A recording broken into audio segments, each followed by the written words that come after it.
the guidance counselor from All Girls Catholic School. Ako si Patricia. At ano ako dito, may pagka-psychic clairvoyant. So I see yung mga souls na nakapagay. And then, yung school, may mga naganap na suicide cases. Lagi na lang tayo may problema sa audio, ma'am. Lahat ng stress ako. Nagka-practice kami, Bea, wala akong ganyan. I don't know what's happening now.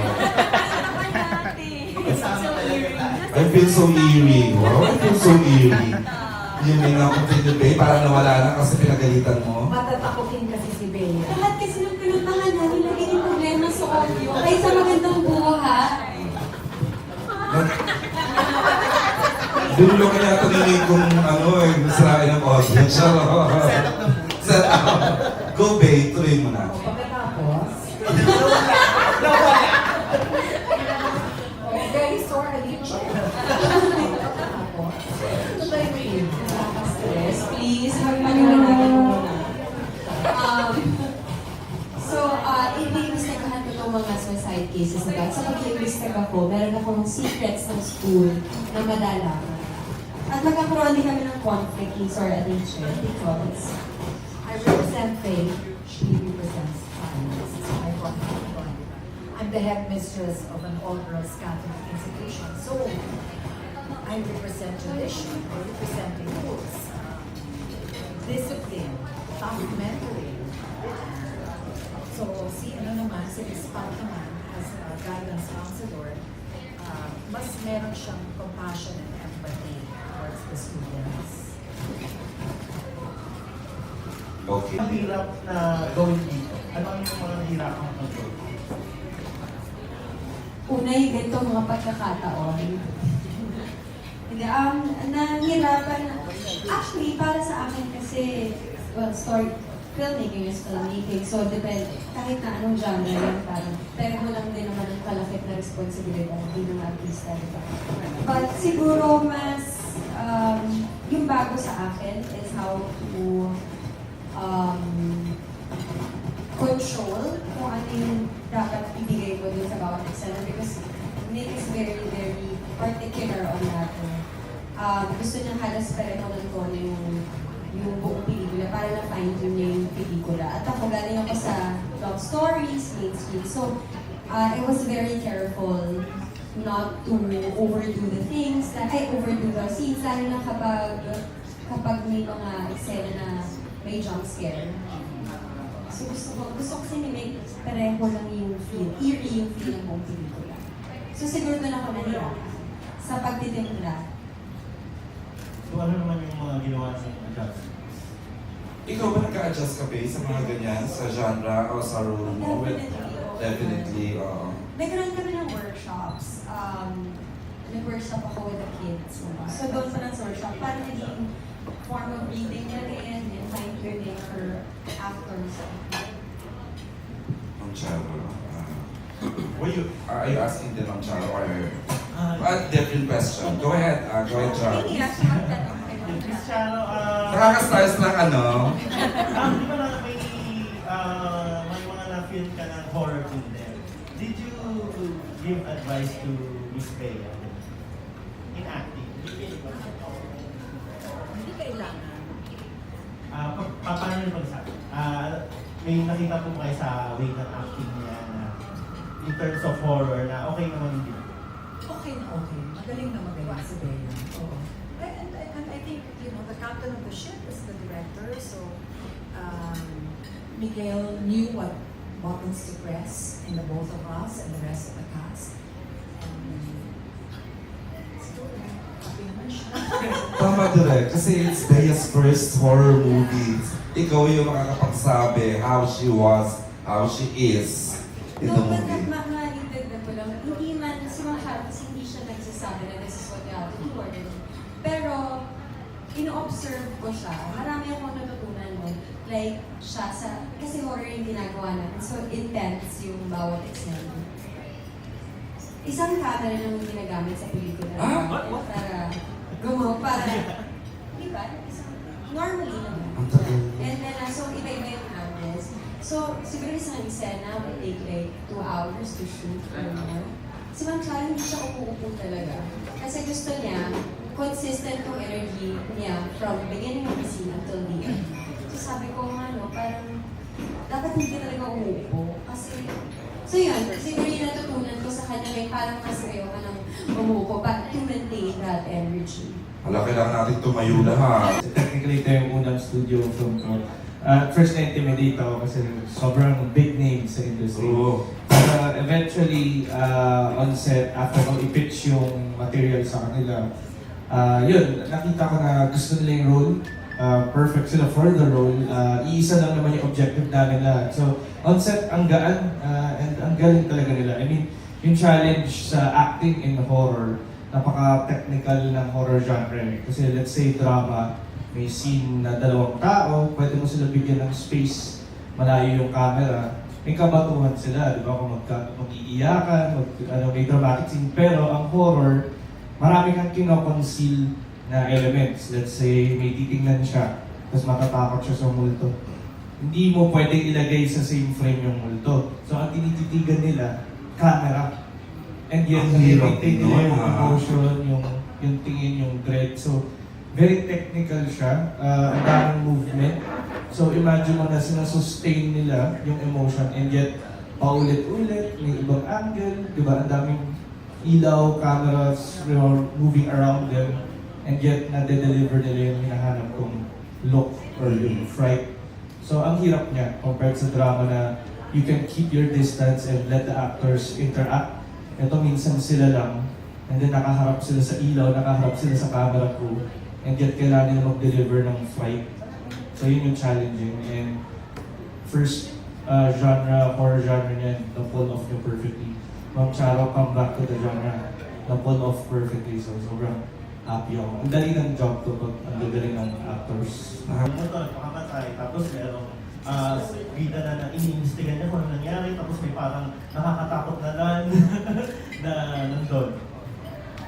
Actually, itong project na to, like most of my earlier projects, in-intend namin at first i-pitch outside the country. Kasi alam namin hindi siya yung usual, alam mo yung formula na most studios would do. Pero through a chance encounter, nasa Korea kami pitching this, na-meet namin Star Cinema and then we got to pitch to them. Tapos gusto nila yung material. Right then and there, green light nila. Tapos nagkataon, and that same project market abroad, we won the best parang project. And then we went to Singapore, tapos nagustuhan ng material, may pumasok pa na additional partners. That's why, even not just sa surface, diba, sa story, Eerie is a new kind of film in terms of yung business model niya, yung impact niya sa industry, kasi international co-production siya, it's an Asia-wide release, internationally distributed, hindi siya yung parang release na tina-target lang yung Filipino diaspora abroad. Talagang binili siya ng international distributors. Kasi meron siyang very universal themes. And aside from that, yung minention mo nga, syempre as a horror film, you're using parang a milieu or an atmosphere that's very familiar to our audiences para dun sila a-attach. Like yung scary stories in school, diba? That's something familiar to our audience para dun sila kakapit. Pero as you watch the film, makikita mo paano namin kino-combine ang iba-ibang elements. For me kasi, there's no original idea anymore. It's all about remix and fusion, combination of genres and techniques. Kaya dito sa film na to, it's a combination of yun nga, institution, traditionalist faith, and then mas progressive therapy. Diba? So yun yung banggaan nila. Within the film itself, it's a fusion of Western horror with a physical threat. At the same time, Asian horror na tayo mas superstitious, may supernatural threat. So, umaatake kami all angles dito sa Eerie. So it's a new kind of horror film. So sana kang manood nyo. Maganda siya. May daya rin. Tapos kahit daytime, parang nighttime, may ganun ka. I think it's the way it's shot and lit and colored. May very serious rin yung film, di ba? Meron kaming bleak na atmosphere. It's not a horror film na talagang minsan may pop element, di ba? Ito hindi. We mean business. Kaya it's a R13 horror movie. Okay. The next question. Direct, papasok. Ano sa tingin mo ang magiging pagtanggap ng Pinoy audience dito? Kasi maraming Asian countries na ipapalabas na ka-cycle tayo halos in 6 countries next week. How would you think the Filipinos, kasi sabi nga hard to please sa mga nasa Singapore or other nationalities. Sa tingin mo direct ang Pinoy, kasi sucker ang Pinoy ng horror movies. Maibibigay mo kaya yung gusto nilang horror movie na hinahanap? Kasi ang tagal lang wala. I don't remember the last time na horror movie. Tell me. Yun nga, na-mention ko kanina na meron elements in the film na I feel are very close to yung parang Pinoy psyche. Ayun. Ginamit rin namin, like, aware kami na we want to make a film. Ako naman pag gumagawa ko, hindi lang pang-international. Gusto namin, Filipino movie pa rin, Filipino story. In fact, Filipino social issues pa minsan yung napapag-usapan. Pero meron lang siyang export quality. Meron siyang legs for international sales. So parang gusto namin mag-cross borders, pero syempre, important pa rin yung audience dito. So we made sure na the elements in the film are very close na to yung Filipino psyche and kung ano yung fears natin. Direct papatok sa Europe itong mga gantong pelikula, gantong tahimik na, hindi tahimik ha, I don't know how to say it eh. Eerie na tahimik na horror na, I don't know, direct aware ka ba ng Europe crowd, Europe market? Actually, we're gonna have screenings and I think may film festival pa kami sa Italy. So it's the type of film na nagpa-film festival, napo-program siya na programs. But at the same time, it's the type of film na gusto namin wide release rin. So meron siyang balance na talagang strike namin yun. And I think I know what you mean when you say parang iba yung feeling niya. It's very bleak. Parang seryoso siya. When I say horror siya, hindi siya parang, alam mo, may mix of Yung hindi heavily scored, direct, o yung halos walang scoring. Talagang Pag hindi lang ng posporo, yun ang pinakamarinig mo. Pero at the same time, hindi lang siya purely psychological. Yes, may psychological na threat. Pero meron rin physical, meron rin supernatural. So parang, panoorin nyo na lang, hirap kasi explain, pero every angle, every kind of entity meron nyo. Galing, congrats to Red. Inarot Ang ko. galing! Oo, kailangan. Very authoritative na Sorel Alice. Ayun. Oo. Siyempre, minamorize ko. Nagpaturo ko ng tamang pagbigas. Wow. Ganun talaga. Ayun. Sa amin ko. Interesting yun. I want you to see it on Wednesday talaga. Para alam. Go ahead, babe. Doon ako pinag-natatakot kapag may sasalita ng kayo natin. Oo, parang chant. I know! Ay, nakakilala ko As in, meron akong kailangan i-post for promo on IG story. Gabi na pinapapost natin. Hindi ko talaga siya pinapos kasi nasa-stress ako. Oo ka. Sir Charo, kasi gabi-gabi, biglang susulpot na lang dun sa hotel. Nandun na naman siya. Kaya mag-iisip ka talaga, yun pala, yun na nakakaloka. Mark! Hindi naman talaga consult. Pero like may one time sa isang, nung dinedevelop na, may talk show na may nakasabay yung paranormal expert. Yung talagang ini-investigate yung mga photos na may ininita. So nag-jam lang kami. Like kasi pareho kaming nakasakan for that show. So an hour kami nito-discuss. Tapos, meron, parang may iba-ibang lore. Depende who you talk to. Parang iba-iba yung lore of what parang ghosts can do or what spirits can do. So it depends sino kausap mo. If it's either the Catholic parang perspective or may mga mas freelance na Ghostbusters, may Western, may mas gothic. So parang, ewan ko, syempre hindi nga siya exact science. Yun kaya supernatural. So with every horror film, syempre you take your own parang creative liberties. Ikaw bahala how to craft your own lore. And I think that's exciting rin when you work on the genre of horror. It's world design or world building. Or dito pa sa film na to, ghosts can do this, ghosts can do that. Ikaw magka-craft. And that's what makes every horror film different or original. So we made our own rules. Direct regarding naman po sa pagsulat mismo ng script. Kasi from your previous films din, parang may complexity kasi sa story. How did you write this one? Kumbaga, kasi most of your cast are babae. Then how do you, kumbaga, ma-validate yung representation ng lahat? Ako, I collaborate closely with my cousin Red, who also co-wrote Percha and in Manila. So parang usually siya nagbibigay ng female perspective. Pero the main writer for this is Mariah Reotica, who also works in genre and actually very close to them, yung material. It's about, kasi sila, they grew up in very conservative Catholic schools, all girls schools. So I work with two female writers to help me, craft syempre that female perspective. But at the same time, normally kasi ang process ko is I start with the germ of the idea, write my own parang storylines, and then I collaborate with co-writers. Kasi ang hirap na kung ikaw lang, diba? You don't get to bounce ideas around. Mas, for me, mas nahihirapan yung development if you don't ask them a second or third opinion. So, yun, most of my works, I choose a co-writer na bagay sa material and then I collaborate. Kasi collaborative effort. Nice. Thank you po. Last na lang po. Kahapon po Kami kasi... ah. Kahapon po kasi na-interview namin si Jay Cuenca. Tapos, ang sabi niya po, dito sa film, wala pong, or walang at all special effects or graphic effects. Lahat ay tricks. How did you do Yeah, marami, majority practical effects. And I feel like the more real it looks, the more close to reality, the more, parang the more feasible na something like that can happen to you. Or you could probably see something like that at night in the middle of your own home. Parang ganun. Kasi if it looks too parang fantastical, diba? Obviously, when you see something, an image na parang kalas sa reality, ang unang assumption mo, lalo na if you watch a lot of movies, that's probably CGI or siguro VFX yan.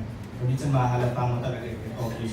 So ako, I want it as real looking as possible. And yun nga, horror isn't about what you show it. Sometimes it's about what you don't show.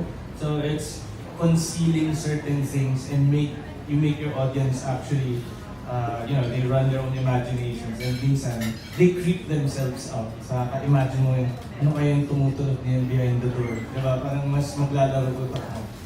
You can conjure up something na mas personal pa sa'yo, yung sariling personal demon or personal phobia mo. Yun pa yung mabubuo sa imagination mo. And it becomes more effective than showing them a CGI monster or something. Alam mo so, may worry po ba sa inyo na once na mapalabas na siya dito sa local cinemas na ma-pull out siya agad? Kasi parang merong ngayon na issue na maaga na pull out yung mga Filipino movies tapos na overpower sila ng mga foreign films. Kayo po? Sana hindi naman mangyari sa amin, no? I try as much as I can not to get affected by those things kasi ayoko sana na ma-affect noon yung art na ginagawa ko, no? But of course, para sa akin, mas maganda kung maraming makakapanood at makaka-appreciate ng pelikula natin. Lalo na gawang pelikulang Pilipino ito. Correct. Oh, actually, word of mga pelikula nito. Anyway, go ahead, direct me. Ayun nga, sana support local and support local genre cinema. Nandito kami, ang hirap gumawa ng film. Talagang todo effort to para matulungan ma-diversify yung yung kinds of Filipino films na kaya natin gawin. And we're trying to make movies nga that breaks the mold, at the same time movies na we can be proud of na pwede export sa labas. So even though na may international sales, important sa akin talaga yung local audience. And sana, if we keep watching films like this, may encourage yung mga studios to invest in more genre movies. We can show the world na, kaya naman natin talaga pumalag sa other Southeast Asian countries like Indonesia ngayon, ang dami na nilang genre movies, dami ng movies on Netflix, CJ Entertainment, nag-invest na sa kanila, diba? Sayang naman overtake tayo. I really think na yung Filipino film industry, we have the training, we have the talent, we have the equipment. Minsan kulang lang talaga ng either audience or government support. It's not really an issue of skill. It's more of opportunity and yung resources. So, yun nga, you get to vote, diba, with your ticket. So if the more people watch this, it's like you're saying you want more films like this. And you can, diba, in the future, you'll see more movies na talagang, I don't know, one day, science fiction, post-apocalyptic, diba, disaster epics with your big studios, machinery, with your big studio stars, pero in, you know, different and more interesting stories. So, kung support nyo ang genre cinema, so we're really out there sa trenches, diba, fighting for this industry. So, tulungan nyo kami, please. Thank you, Direk. Ma'am CSC? We all work very hard on this film. We're praying for the best. And I want to say that I'm very, very proud of this film. Sana magustuhan din ng ating Filipino audience. Supportahan ko. Tama. They both represent, yeah, those parang different sides. And it's gonna be an intense, basically, conflict. They each have their own, parang basically, parang double-edged sword yan, yung pros and cons. And they, you know, from their character's perspective, they know that they're right. I as a filmmaker, I'm always drawn to stories or characters na very morally ambiguous. Na you don't want to draw a line between protagonist and antagonist, diba? It makes the story more interesting and makes the outcome more unpredictable. Kasi as a viewer, you're put on the spot na sa'yo yung nababalik sa'yo yung tanong, parang saan ka ba kakampi? Ano pinaniniwalaan mo? And as the film progresses, you will see na there's a certain balance na you have to strike. And both of them have their own flaws. They're not perfect characters. Pero both of them have that objective of trying to safeguard the school when something evil happens. So, yes, it is almost like a whirlwind on that type of conflict. Pero as the film resolves, without spoiling anything, I think that's where the answer lies. There's a certain balance that you have to reach. Okay, ang ganda. Diba? Whenever I make a genre film, there's always subtext in it. Without divulging a lot of personal information, backstory. Me and my writers, for us, very close to material sa amin. And a lot of it were drawn from also personal experiences and personal feelings. And we really took time to develop this. Like I said, hindi siya minadali. It took us a year almost. You know, we pitched it in 2 project markets. We developed the script in Korea and then redeveloped it in Singapore once we got our partners. And then Star Cinema, of course. So parang yung collaboration process and yung basically thorough script development. We went through that, several drafts, double digits pa nga natin yung drafts namin. So yeah, we were syempre aware of that as we were writing the story. And that was in the core, of the film. Pero hindi nakakabother Direk, in fairness naman. Hindi naman nakakabother ng suicide part ng pelikula kasi parang wala pa pinagkaiba sa mga multong nangangain ng tao, di ba? Nagkataon na suicide yung cause. Yeah, that's an aspect. We want to draw attention to it and highlight that issue and how we treat people who suffer that. Lalo na in a country na minsan sobrang conservative and minsan mali yung approach. And that's why it's set in this era and in this type of institution.